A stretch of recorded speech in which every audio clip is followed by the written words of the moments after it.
అందరికీ నమస్కారం. అందాల లోగిలికి స్వాగతం. ఇప్పుడు మనం ఆసరా అనే కథను విందామా? రచించిన వారు ఏ రాజేశ్వరి గారు. ఇక కథలోకి వెళ్తే, అమ్మాయి అరుణ, గుడికని వెళ్ళిన మీ మామగారు ఇంకా రాలేదు. నాకివాళ కొంచెం అలసటగా ఉంది. త్వరగా నిద్ర వస్తోంది. ఆయనొస్తే 2 పుల్కాలు చేసి పెడతావా? నేను వెళ్ళి పడుకుంటాను వేడుకోలుగా అడుగుతున్న అత్తగారు మాటలకు టీవీ ధ్యాసలో ఉన్న ఆమె అందుకు బదులుగా చిరునవ్వు నవ్వింది. ఆ నవ్వు ఇచ్చిన భరోసాతో సుమతి వెళ్ళి నిద్రపోయింది. ఆనందరావు ఇంటికి చేరుకునేసరికి 9:30 దాటింది. తన స్నేహితుడితో కలిసి బాబా గుడికి వెళ్ళాడు. భజనలు హారతి అయి బయలుదేరుతుంటే ఎవరో తెలుసున్న వాళ్ళు కనిపించి పలకరించడంతో, వారి కబుర్లలో పడడంతో టైమే తెలియలేదు. ఆనందరావు సాయంత్రాలు ఏమీ తోచక పార్కుకో గుడికో తన స్నేహితుల దగ్గరికి వెళ్ళి తిరిగి డిన్నర్ టైంకి ఇంటికి రావడం అలవాటు. అతడు వచ్చాక కొడుకు కోడలు మనవలు భోజనాలు చేసినా తనకి భర్తకి రాత్రిళ్ళు పుల్కాలు చేస్తుంది సుమతి. మితాహారం తీసుకోవడం వారికి అలవాటైపోయింది. అతడు బయటికి వెళుతుంటే సుమతి మరీ చెప్పింది, కాస్త త్వరగా రండి, ఊరగాయకని మామిడికాయలు తరిగి పోశాను. అలసట ఎక్కువయింది. త్వరగా పడుకోవాలి అంది. కబుర్ల ధ్యాసలో తను ఆ సంగతే మరిచిపోయాడు. స్నానం పూర్తి చేసుకుని డైనింగ్ టేబుల్ మీద గిన్నెలుంటే మూతలు తీసి చూశాడు. గుప్పెడు అన్నం, కొంచెం కూర, గిన్నె అడుక్కి చేరిన రసం కనిపించాయి. కోడలు కోసం కిచెన్లోకి తొంగి చూశాడు. అప్పటికే ఆమె పని పూర్తి చేసుకుని నైటీలోకి జారిపోయింది. దానర్థం కిచెన్ వర్క్ క్లోజ్ అయిపోయిందని. తన గదిలోకి వెళ్ళబోతున్న అరుణ డైనింగ్ టేబుల్ దగ్గర నిలబడ్డ మామగారిని చూసి క్షణం పాటు కంగుతింది. అంతలోనే తేరుకుని, అత్తయ్య త్వరగా పడుకున్నారు. మీరు వస్తారని ఇప్పటి వరకు చూశాను. మా భోజనాలు కూడా అయిపోయాయి. ఇక పడుకోవడానికి వెళ్తున్నాను. కొంచెం పెరుగన్నం తిని ఫ్రిడ్జ్లో పళ్ళున్నాయి, వాటితో ఇవాల్టికి అడ్జస్ట్ చేసుకోండి అని ఆయన జవాబు కోసం కూడా చూడక తన గదిలోకి వెళ్ళిపోయింది. కోడలి ప్రవర్తనకి ఆనందరావు నివ్వెరపోయాడు. ఎప్పుడో మధ్యాహ్నం తిన్న భోజనం, గుడిలో పిడికెడు ప్రసాదం తిన్నా అది నడిచి రావడంతో అరిగిపోయింది. చిరుతిళ్ళు తినే అలవాటు లేకపోవడం వల్ల అతడికి చాలా ఆకలిగా ఉంది. ఆమె తండ్రి ఒకసారి రాత్రి 10:30కి వస్తే అతడు వద్దంటున్నా వినకుండా టిఫిన్ చేసి బలవంతాన తినిపించింది. తను ఆమె తండ్రి లాంటి వాడు కాదా? కోడలిని తన స్వంత కూతురిలో చూసుకుంటున్న ఆమెలో ఎందుకీ వ్యత్యాసం? తన తిండి గురించి పట్టించుకోక త్వరగా నిద్రపోయిన భార్య మీద, తనని లెక్క చేయని కోడలి మీద, ఆమెను మందలించని కొడుకు మీద ఏకకాలంలో కోపం వచ్చి అతడి ఆకలి చచ్చిపోయింది. అడుగున మిగిలిన పదార్థాలను తినబుద్ధి కాక మంచినీళ్లు తాగి పడుకున్నాడు. మర్నాడు ఆకలి నిద్రలేమి వలన వాడిపోయి ఉన్న భర్త ముఖం చూసి సుమతిలో అనుమానం తలెత్తింది. కోడలితో చెప్పాను మీకు పుల్కాలు చేయమని, తిన్నారా అంది. అతడు జవాబివ్వక మౌనం వహించడంతో జరిగింది అర్థమయ్యి ఆమెలో ఆగ్రహం కట్టలు తెంచుకుంది. ఇంటి యజమాని అయి ఉండి తిండి లేక నీరసపడిన భర్తని చూసి కోపం అసహనం వచ్చి, అరుణా, ఒకసారి ఇటురా అంటూ బిగ్గరగా పిలిచింది. ఆనందరావు కంగారు పడ్డాడు. అసలే ఆమెకు బీపీ. కోపంతో కోడలితో గొడవపడి ఆరోగ్యం పాడు చేసుకుంటే తనకే నష్టం. ఆమెను వారించాడు. పోనీలే సుమతి, ఇంత చిన్న విషయానికి ఆ అమ్మాయిని నిలదీస్తే నొచ్చుకుంటుంది. ఆలస్యంగా రావడం నాదే తప్పు, వదిలే ఇంకా అన్నాడు ఆమెను శాంతపరుస్తూ. అప్పటికే బీపీ పెరిగిన ఆమె భర్త మాటలు ఖాతరు చేయక అరుణ అంటూ మళ్ళీ పిలిచింది. అత్తగారి గొంతులోని తీవ్రతకి కాస్త జంకిన అరుణ తనకి సాయం రమ్మంటూ భర్తను రిక్వెస్ట్ చేసింది. నువ్వు ముందు వెళ్ళి సంగతి కనుక్కో, నేను తర్వాత వస్తాను అన్నాడు బద్ధకంగా ఒళ్ళు విరుచుకుంటూ. ఏమిటో చెప్పండి, పిల్లలకు టైం అవుతోంది, స్కూల్కి రెడీ చేయాలి అంది నేలచూపులు చూస్తూ. మీ మామగారికి పుల్కాలు చేసి పెట్టమని చెప్పి పడుకుంటే నువ్వు చేసిందేమిటి? ఆయనను పస్తు పడుకోబెడతావా? ఇంటి యజమాని నీకు మామగారు, ఒక్క పూట ఆయనకి 2 రొట్టెలు చేసి పెట్టలేవా? తీవ్ర స్వరంతో నిలదీస్తున్న ఆవిడి మాటలకు అరుణ మొహం వివరణమైంది. ఏం చేయమంటారు? ఆయన త్వరగా వస్తే చేసి పెట్టేదాన్ని. మా అందరి భోజనాలు అయిపోయినా కూడా ఆయన రాలేదు. నేను వెళ్ళి పడుకోవాలనుకుంటుంటే వచ్చారు. ఇంట్లో ఏమీ లేకపోతే నన్ను తిట్టండి. కాస్త అన్నం ఉంది, పళ్ళు ఉన్నాయి. అవి తినమనే చెప్పాను. ఒక్క పూటకి కాస్త సర్దుకోవచ్చు కదా. ఏదో తప్పు చేసినట్లు నిలదీస్తారేమిటి అంది. ఏమాత్రం పశ్చాత్తాపపడక తిరిగి కౌంటర్ అటాక్ ఇస్తున్న కోడలి వైపు అసహనంతో చూసింది సుమతి. నీకు కష్టం లేకుండా రోజూ పనంతా చేస్తున్నాను. ఒక్క పూట ఇంటి పెద్దకి తిండి పెట్టలేక పస్తు పడుకోబెట్టడం ఏమైనా బాగుందా? నమ్మినందుకు తగిన శాస్తి చేశావు. అత్తగారి ఆరోపణకి తన దగ్గర జవాబు లేక నీళ్లు నమిలింది. ఆవిడ అన్న మాటలో నిజం ఉన్నా మాట పడాలన్న పౌరుషం ఆమెలో విచక్షణను పోగొట్టింది. ఇందాకటి నుంచి చూస్తున్నాను.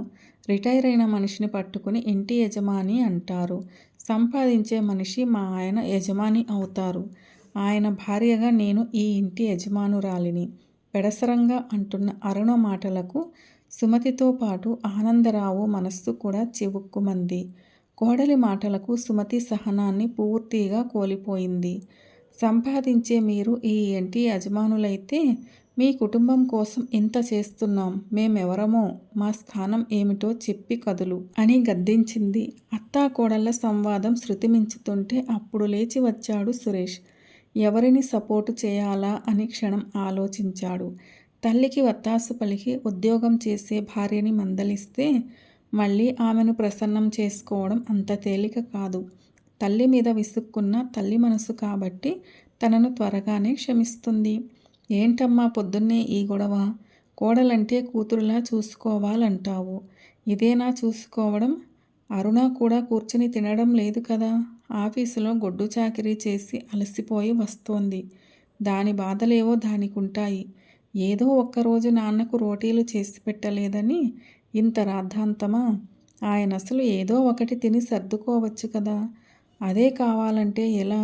ఆయన కన్నా నా కొడుకే నయం. దేనికి పేచీలు పెట్టడు. అయినా ఆఫీసులో అంత పని చేసి వచ్చిన అరుణ ఏ లోటు లేకుండా చూసుకుంటోంది. ఇంట్లో ఖాళీగా ఉంటావు. నాన్నకి ఏం కావాలో కాస్త చూసుకోవచ్చుగా. కొడుకు మాటలకు ఆ దంపతులు మొహాలు మాడిపోయాయి. ప్రతి చిన్న విషయానికి మాతో ఇలా గొడవ పడితే కష్టం. మీరు మంచిగా ఉంటే ఈ వయసులో మా ఆసరా మీకు దొరికి రోజులు ప్రశాంతంగా వెళతాయి. లేదంటే మీ ఇష్టం. కోడలి ప్రవర్తన కన్నా కొడుకు మాటలు కొరడాలతో చెళ్ళున కొట్టినట్టయి ఆనందరావు వరండాలోకి చేరితే సుమతి కిచెన్లోకి వెళ్ళిపోయింది. తలచుకున్న కొద్దీ కొడుకు మాటలు జీర్ణించుకోలేకపోతున్నారు. వాళ్ళు తమకి ఆసరా ఇస్తున్నారా? అప్రయత్నంగా అతడి పెదవుల మీద చిరునవ్వు తొంగి చూసింది. ఆనందరావు గవర్నమెంటు ఆఫీసులో ఆఫీసరుగా పనిచేసి రిటైర్ అయ్యాడు. పెన్షన్ 12,000 కాక తన రిటైర్మెంట్ బెనిఫిట్స్ అన్నీ ఫిక్స్డ్లో వేయడం వల్ల దాని మీద వడ్డీ నెలకు 10,000 వరకు వస్తుంది. రిటైర్ అయి 6 ఏళ్లు దాటిన ఆర్థిక బాధలు లేక జీవితం చాలా కంఫర్ట్గా ఉంది. కొడుకు కోడలు ఇద్దరూ ఉద్యోగస్తులైనా వారికి డబ్బుకి ఎప్పుడూ ఒకటే కటకట. హౌసింగ్ లోన్ తీసుకుని మంచి లొకాలిటీలో అపార్ట్మెంట్ కొనడం వలన వారి జీవితాల్లో సింహభాగం లోన్ కటింగ్కి పోతుంది. మిగిలిన జీతం జీవిత బీమా పాలసీలు, పిల్లల చదువులు, కాస్మెటిక్స్, విలాసాలు, వినోదాలకు ఖర్చయిపోతుంది. వారు చెప్పకపోయినా పరిస్థితి గ్రహించుకున్న ఆనందరావు కుటుంబ బాధ్యతను తన చేతుల్లోకి తీసుకున్నాడు. పని మనిషి, పాలు, కిరాణా, కూరలు, పళ్ళు అన్నీ అతడు భరించడంతో ఇప్పటి వరకు జీవితం తనిస్తున్న ఆసరాతో ఎటువంటి ఒడిదడుకులు లేకుండా గడిచిపోతోంది. వారికి తామిస్తున్న ఆసరా గుర్తించక వారేదో తమకు ఆసరాగా ఉన్నట్లు మాట్లాడడం అతనిలోని కోపం అవధులు దాటింది. తనకొచ్చే డబ్బులకి తను, భార్య ఎక్కడున్నా ఇంతకన్నా దర్జాగా సుఖంగా ఉండగలరు. కనీసం తన భార్యకి అంతమందికి వండివార్చే పని తప్పుతుంది. దీర్ఘాలోచనలో ఉన్న అతడి దగ్గరకు సుమతి వచ్చి కూర్చుంది. ఆసరికే ఎక్కడి వాళ్ళు అక్కడికి వెళ్ళిపోవడంతో ఇల్లంతా నిశ్శబ్దంగా ఉంది. పాపిష్టిదాన్ని, కోపం ఆపుకోలేక ఏదో వాగి మిమ్మల్ని కూడా మాటలు పడేలా చేశాను. నన్ను క్షమించండి అంది చెమరుస్తున్న కళ్ళను ఒత్తుకుంటూ. అతడు ఆమె తల నిమురుతూ, నీ తప్పేముంది పిచ్చిదానా? ఈ సంఘటనతో కొడుకు ప్రేమ, కోడలి మనసు రెండూ తెలుసుకోగలిగాము. మన బట్టలు సర్దు, కొన్నాళ్ళు ఎటైనా తిరిగి మన జీవితాలు సుఖంగా మనశ్శాంతిగా గడిచే మార్గం ఆలోచిద్దాం. 4 రోజులు ఆగండి, ఊరగాయ కలిపాక వెళదాం. అయినా ఇంత సడన్గా వెళ్ళిపోతామంటే అంతా ఇబ్బంది పడతారు అంది. సుమతి వైపు చిరాకు పడుతూ చూశాడు. మరేం పర్వాలేదు, కోడలు తెలివైంది, మన అండ లేకపోయినా సమర్థించుకు రాగలదు. అడ్డు చెప్పక రేపే మన ప్రయాణం అన్నాడు. ఇక ఏం చెప్పినా అతడింక వినడనుకుని లేచి తమకు కావలసిన బట్టలు వస్తువులు సర్దింది. తల్లిదండ్రులు ఆకస్మిక ప్రయాణం గురించి విన్న అరుణ సురేష్లు మొహామొహాలు చూసుకున్నారు. ఇంత సడన్గా ఊరికెళ్తామంటే ఎలా? పిల్లలకు ఇబ్బంది, వాళ్ళ సెలవుల్లో వెళ్దురుగాని అన్నాడు సురేష్. తాము వెళ్ళిపోతే తన పిల్లలకు ఇబ్బంది అంటున్నాడే కానీ తనని మిస్ అవుతామన్న ఫీలింగ్ లేని కొడుకు వైపు భావరహితంగా చూశాడు.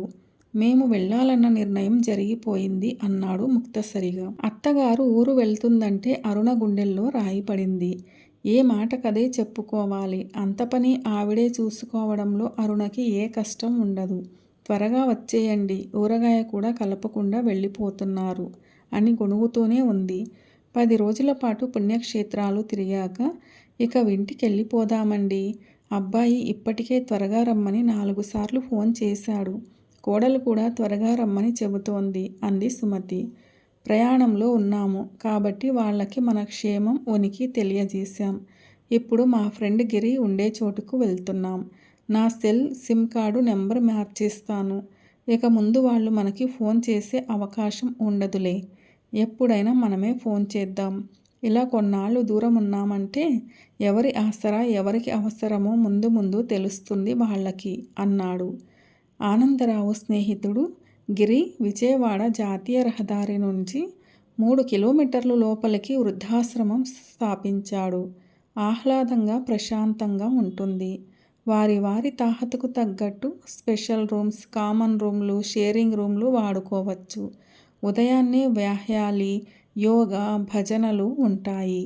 బలవర్ధకమైన పోషకాహారంతో పాటు జీవన సంధ్యలోకి వాలిపోయిన సమవయస్కుల కష్టసుఖాలు, అనుభవాలు ఒకరికొకరు పంచుకుంటూ తమకున్న మానసిక శారీరక రుగ్మతలు అన్నిటినీ మరిచిపోయి చాలా ఉల్లాసంగా గడపసాగారు. 1 తారీఖు రావడంతో అరుణ సురేష్ల పని కుడితిలో పడ్డ ఎలుకలా అయింది. ఖర్చుల ఊబిలో నుండి ఎలా బయటపడాలో అర్థం కాక గిలగిల్లాడసాగారు. తాము కట్టాల్సిన ఫీజులు, బిల్లులు అన్నీ భయపెడుతూ నిద్ర లేకుండా చేస్తున్నాయి. తమకి సెల్ ఫోన్లు ఉన్నా కాలర్ ఐడి లేని ల్యాండ్ ఫోన్కి సుమతి ఫోన్ చేసి తమ యోగక్షేమాలు కనుక్కొని పెట్టేస్తోంది. త్వరలో వస్తామన్న జవాబు తప్ప ఎక్కడి నుండి ఫోన్ చేసేది కూడా తెలియనివ్వడం లేదు. తల్లి తండ్రి తామన్న మాటలకు అలిగి ఇల్లు వదిలిపోయారన్న విషయం అప్పటికి గ్రహింపుకొచ్చింది. వారి పట్ల తమ అమానుష ప్రవర్తనకి సిగ్గుపడ్డాడు. తమ ఆసరా లేకపోతే మీరు బతకలేరని అవమానించారు. వారి ఎడబాటు తన కళ్ళని పూర్తిగా తెరిపించింది. ఎవరి ఆసరా ఎవరికి అవసరమో జ్ఞానోదయం కలిగించింది.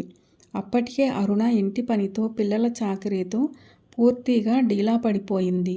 అత్తగారు లేని లోటు ప్రతి క్షణం వెక్కిరిస్తుంటే ఆవిడ రాక కోసం ఎదురు చూసే స్థితికి చేరుకుంది. మామగారి పట్ల తన ప్రవర్తనకి సిగ్గుపడింది. తనని తన బిడ్డలా ఆదరించే వారి పట్ల మనసు కష్టపెట్టింది. వారి ఉనికి తెలిస్తే క్షమించమని బ్రతిమాలి ఇంటికి తీసుకురావాలని ఆకాంక్షించసాగారు. వారి నెంబర్ ఎలా తెలుసుకోవాలోనని తీవ్రంగా ఆలోచించిన అరుణ నవ్వుతూ చెప్పింది. వారి నంబర్ తెలియడం ఇష్టం లేక మన ల్యాండ్ ఫోన్కి చేస్తున్నారు. బజారుకెళ్ళి కాలర్ ఐడి సౌకర్యమున్న ఫోన్ తీసుకురండి. ఎల్లుండి మీ పుట్టినరోజు, మీకు తప్పక ఫోన్ చేస్తారు. ఆ నంబర్ను బట్టి వారెక్కడున్నది తెలిసిపోతుంది. భార్య తెలివికి, ఆమెలోని మార్పుకి సురేష్ సంతోషపడిపోతూ ఫోన్ తెచ్చిపెట్టాడు. తన పుట్టినరోజు నాడు తల్లిదండ్రులు తనకి శుభాకాంక్షలు చెప్పాక ఆ ఫోన్ నంబర్ ఈజీగా ఐడెంటిఫై చేశాడు. అది గిరి అంకుల్దని. అమ్మా నాన్నలు వృద్ధాశ్రమంలో ఉన్న సంగతి జీర్ణించుకోలేకపోయాడు. ఎలాగైనా వారి కాళ్ళ మీద పడైనా సరే ఇక్కడికి తీసుకువస్తాను. వారి మనస్సు నొప్పించక ఇకనైనా వారిని బాగా చూసుకో అన్నాడు. మీరు ఒక్కరే వెళితే కుదరదు, నేను పిల్లలు కూడా వస్తాం. అప్పుడే వారు పూర్తిగా కరుగుతారు. మనవల కోసమన్నా మన వెంట వస్తారు అన్న అరుణ సలహా నచ్చి అంతా కలిసి కారులో బయలుదేరారు. తమ వయస్సు వారితో పిచ్చాపాటి మాట్లాడుతున్న సమయంలో ఎదురుగా కొడుకు, కోడలు, మనవలు వచ్చి నిలబడేసరికి ఆశ్చర్యపోయారు ఆనందరావు దంపతులు. తమని అందరూ చూస్తున్నారన్న స్పృహ కూడా లేకుండా, ఏం పనిది నాన్న? మా మీద అలిగి వచ్చేయడం ఏం బాగాలేదు. మా వలన తప్పులుంటే చెంపలు వాయించి బుద్ధి చెప్పే హక్కు మీకుంది. అంతేకాని ఇలా మా నుండి దూరంగా పారిపోతే భరించలేం. దయచేసి మా తప్పులు క్షమించి మాతో వచ్చేయండి అన్నాడు ప్రాధేయపడుతూ. అరుణ అత్తగారిని చుట్టుకుపోయింది. సారీ అత్తయ్య, మిమ్మల్ని బాధ పెట్టి చాలా తప్పు చేశాను. ఇంకెప్పుడు మిమ్మల్ని కష్టపెట్టను. నా మూర్ఖత్వాన్ని క్షమించి మన ఇంటికి వెళ్దాం పదండి అంది ఏడుపు గొంతుతో. ఈరోజు నా పుట్టినరోజు. మీరు నా మాట కాదనక నన్ను సంతోషపెడతారనే ఆశిస్తున్నాను అన్నాడు సురేష్ తండ్రిని లేవనెత్తుతూ. పౌరుషం, పట్టుదల కలిగిన వారికి దూరమయ్యారు గాని వారిని చూడగానే నిప్పు తగిలిని వెన్నెల వారి మనసులు కరిగిపోయాయి. సరైన ఆలనా పాలన లేక చిక్కిపోయిన మనవల మీద ప్రేమ పొంగుకొచ్చింది. కొన్నాళ్ళు మార్పు కోసమని ఇక్కడకు వచ్చాం. మిమ్మల్ని వదిలి మేం మాత్రం ఉండగలమా అంటూ తను కొత్తగా కొనుక్కున్న చేతికర్రని ఊతంగా చేసుకొని నడవబోతున్న అతడి చేతిలోని ఆ కర్రను లాక్కొని దూరంగా పారేశాడు సురేష్. నాన్న, నేను ఆ రోజు మీకు ఆసరగా ఉంటానన్న మాటకు అర్థం ఇది అంటూ తండ్రి చేతిని తన భుజం మీద వేసుకున్నాడు. వారిలోని మార్పుకి ఆ దంపతులు మనస్సు పులకించింది. అందరి దగ్గర వీడ్కోలు తీసుకుని బయలుదేరిన వారు వారి కారు ఎటువంటి కుదుపులు లేకుండా సాఫీగా నల్లేరు మీద పరుగులా ముందుకు సాగిపోయింది.